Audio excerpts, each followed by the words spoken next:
Good morning, friends. Welcome to all of you on my YouTube channel English Journey.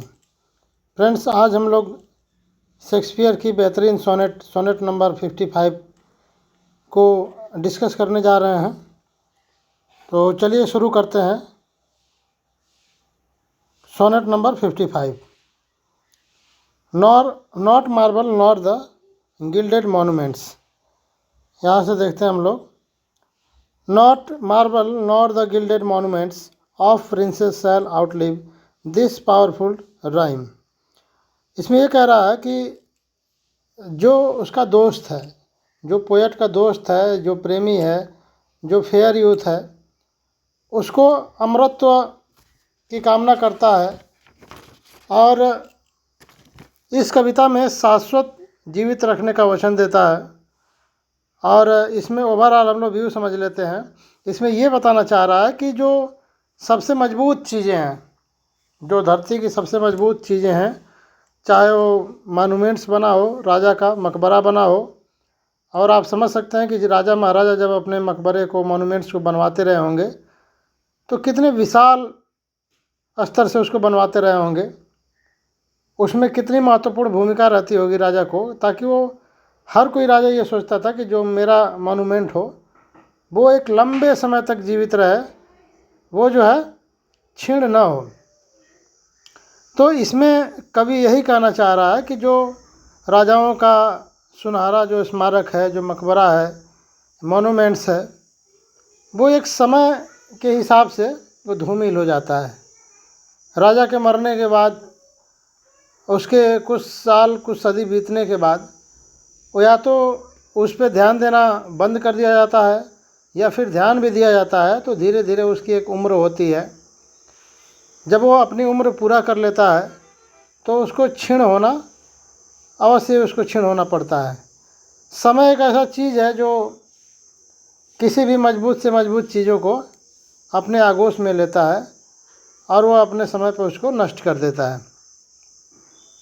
तो यही इसमें कह रहा है। इसको हम लोग समझते हैं line by line. Not marble nor the gilded monuments. कह रहा है कि यहाँ पे नॉट मार्बल्स, नहीं कोई marble, nor gilded monuments. Gilded का अर्थ यहाँ पे आपका है जो सुनहरा जो मॉन्यूमेंट है, जो कोई सुनहरा सोने की जड़ी हुई जो समाधियाँ हैं ऑफ प्रिंसेस, किसी भी राजकुमार का, शैल आउटलिव दिस पावरफुल राइम। वो इस जो राइम है, जो कविता है, इससे ज़्यादा पावरफुल नहीं हो सकता। जो कवि की जो लाइन है, ये समय के साथ साथ ये इसको समाप्त नहीं किया जा सकता। ये जब तक ये सृष्टि रहेगी, जब तक पढ़ने वाले लोग रहेंगे, ये पावरफुल राइम जो है, ये लाइनें जो हैं, ये कविताएं जो हैं, लोगों के दिलो दिमाग में जिंदा रहेंगी। लेकिन जो ये सुनहरी जो मॉन्यूमेंट्स हैं, जो समाधियां हैं, सोने से जड़ी हुई समाधियां हैं या कोई मार्बल्स है, संगमरमर है, ठीक है, उसको जो है नष्ट होना ही होना है। चाहे वो संगमरमर की मूर्ति हो, चाहे सोने की जड़ी मूर्ति हो, चाहे कोई कितनी भी सुनहरी मूर्ति हो राजकुमारों की। लेकिन ये जो राइम है, कविता है, कविता की जो लाइनें हैं, इन लाइनों में जो मैसेज है या जो विचार है या जो सुंदरता है, वह एक लंबे लंबे युगों युगों तक ये जीवित रहेंगी, जब तक ये मानव जाति रहेगी। फिर आगे ये कह रहा है कि but you shall shine more bright in this content. लेकिन ये कह रहा है अपने दोस्त को कि मेरा दोस्त इस कंटेंट में, इस लाइनों में, इस कविता में मोर ब्राइट शाइन, वो अधिक चमकदार होगा। किसकी अपेक्षा? मार्बल से बनी हुई, संगमरमर से बनी हुई जो मॉन्यूमेंट्स हैं, उनकी अपेक्षा ये लाइनों में ज़्यादा सुनहरापन रहेगा, ज़्यादा दिनों तक ये चमकता रहेगा। आगे कह रहा है कि दैन अनस्वेप्ट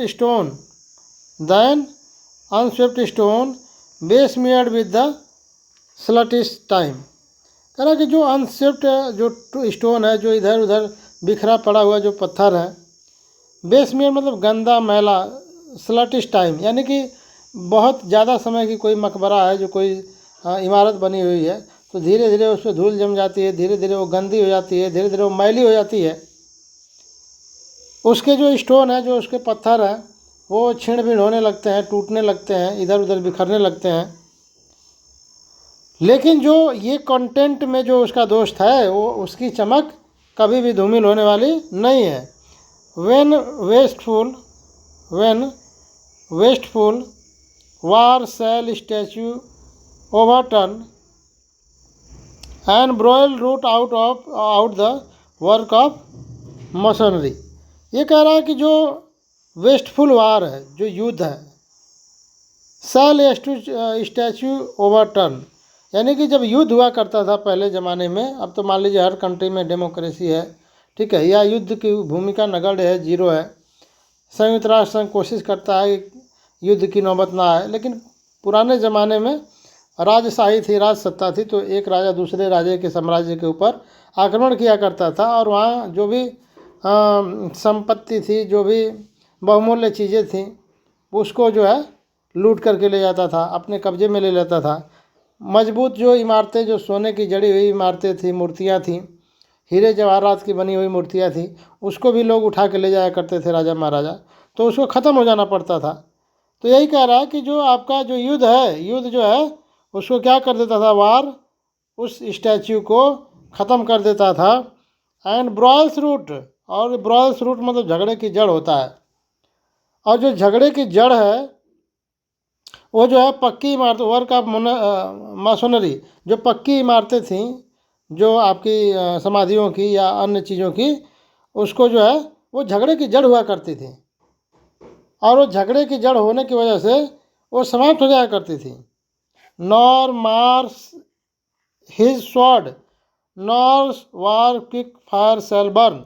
और ये कह रहा है कि जो मार्स है, मार्स मतलब आपका युद्ध का देवता है, और हिज स्वॉर्ड, और जो उसकी तलवार है, युद्ध की जो तलवारें हैं, युद्ध की देवता की जो तलवारें हैं, वार क्विक फायर सेल बर्न, और वो जो है इमारतों को या बहुमूल्य चीज़ों को जो है बर्न कर देता था, समाप्त कर देता था, ख़त्म कर देता था, युद्ध की आग में उसको झोंक दिया जाता था।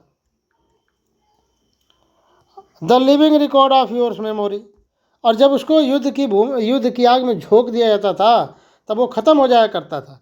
लेकिन living record of your memory, लेकिन तुम्हारी जो यादें हैं, तुम्हारा जो रिकॉर्ड है, वो लोगों के दिमाग में बना रहेगा। जब लोगों की जो भौतिक चीज़ें हैं उसको तो नष्ट की जा सकती हैं, लेकिन जो माइंड में चीज़ें हैं, जो यादों में चीज़ें हैं, उसको लोग कैसे समाप्त करेंगे? वो तो हमेशा हमेशा ही बना रहेगा ना, वो ख़त्म नहीं किया जा सकता है, वो ट्रांसफॉर्म होता रहेगा। आज मेरे माइंड में है, कल दूसरे के माइंड में होगा। शेक्सपियर भले ही 500-600 साल पहले ख़त्म हो चुके हैं, लेकिन आज भी जो है शेक्सपियर आज याद किए जा रहा है ना, आज मेरे दिमाग में है। मैं मर जाऊंगा तो कल आने वाली पीढ़ी के दिमाग में होगा, वो तो पीढ़ी दर पीढ़ी वो चलता रहेगा। तो यही कह रहा है कि तुम्हारा जो रिकॉर्ड है, तुम्हारी जो यादें हैं, मेमोरी, वो हमेशा हमेशा रिकॉर्ड में रहेंगी, वो ख़त्म नहीं होंगी। नेक्स्ट देखिए, giants death and all oblivious एनिमिटी।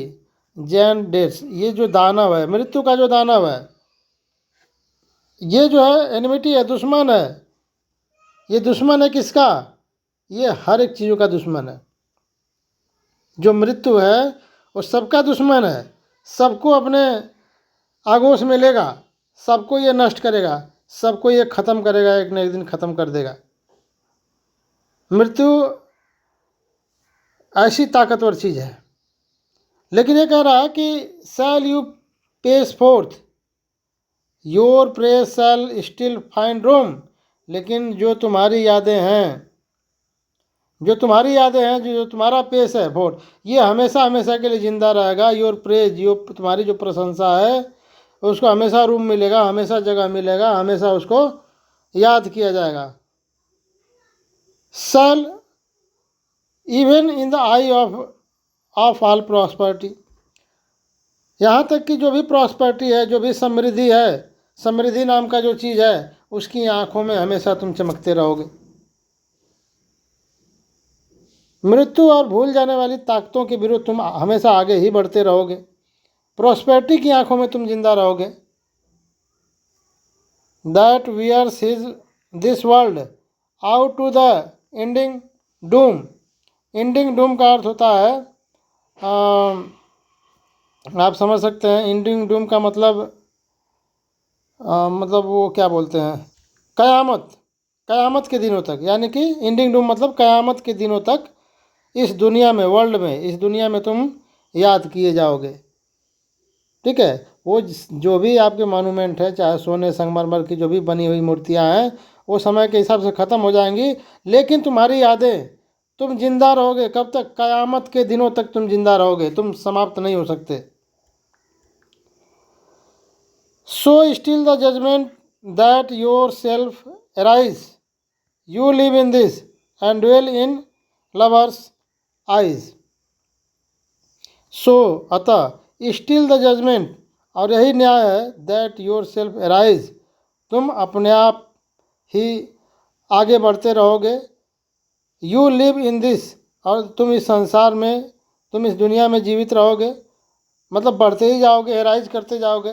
ठीक है, and dwell in lovers eyes, और तुम जो भी लवर्स हैं, जो भी प्रेमी हैं, जो भी प्रेमिका हैं, उनकी आँखों में तुम प्यार बन के छलकते रहोगे, तुम जिंदा रहोगे उनकी आंखों में।